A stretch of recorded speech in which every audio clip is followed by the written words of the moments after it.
যোৱা পৰহি মই ফেচবুক লাইভত এটা কথা উল্লেখ কৰিছিলোঁ যে অসম চৰকাৰৰ তৃতীয় আৰু চতুৰ্থ শ্ৰেণীৰ যি পৰীক্ষা হ'ব তাত আমি লোকসেৱা আয়োগৰ আৰ্হিত প্ৰিলিমছ আৰু মেইনছ আমি অনুষ্ঠিত কৰিম।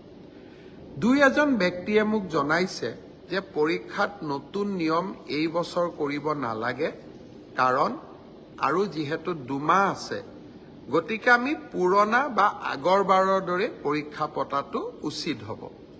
আমাৰ চৰকাৰখনে সদায় ৰাইজৰ কথা শুনিবৰ বাবে চেষ্টা কৰে, কাৰণ আমি বিশ্বাস কৰোঁ লাও যেনেকে পাতৰ তলত থাকে, চৰকাৰো ৰাইজৰ তলত থাকে, ৰাইজৰ ঊৰ্ধ্বত নহয়।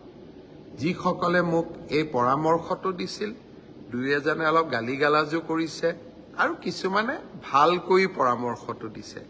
গালিগালাজ কৰা সকলকো মোৰ মৰম জনাইছোঁ আৰু ভালকৈ কোৱা সকলকো মোৰ সন্মান জনাইছোঁ। আপোনালোকৰ পৰামৰ্শ অহা 2-3 দিনত আমি বিবেচনা কৰিম আৰু যিহেতু পৰামৰ্শটোত মেৰিট আছে যে হয় 2 মাহ থাকোঁতে পৰীক্ষাৰ পেটাৰ্ণ এটা সলনি কৰিব নালাগে, বিষয়টো আমি ডেফিনেটলি আমি বিবেচনা কৰি অহা 2-3 দিনতে আপোনালোকক ইয়াৰ সিদ্ধান্তৰ বিষয়ে মই অৱগত কৰিম। আজি দিনটোত ছাত্ৰ ছাত্ৰীসকলৰ কল্যাণৰ কাৰণে আমি আৰু 2খন মিটিং কৰিছিলোঁ।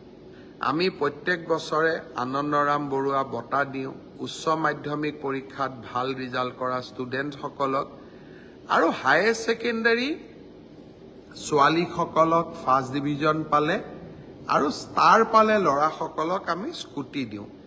এই 2খন আঁচনিৰ সুবিধা আমি যাতে 30 নৱেম্বৰৰ আগতে ছাত্ৰ ছাত্ৰীসকলক দিব পাৰোঁ, তাৰ বাবে আজি আমি আৰু 2খন মিটিং কৰিছিলোঁ। মই ভাবোঁ যে 30 নৱেম্বৰৰ আগতে আমি 2খন আঁচনিৰ সুবিধা ছাত্ৰ ছাত্ৰীসকলক দিব পাৰিম।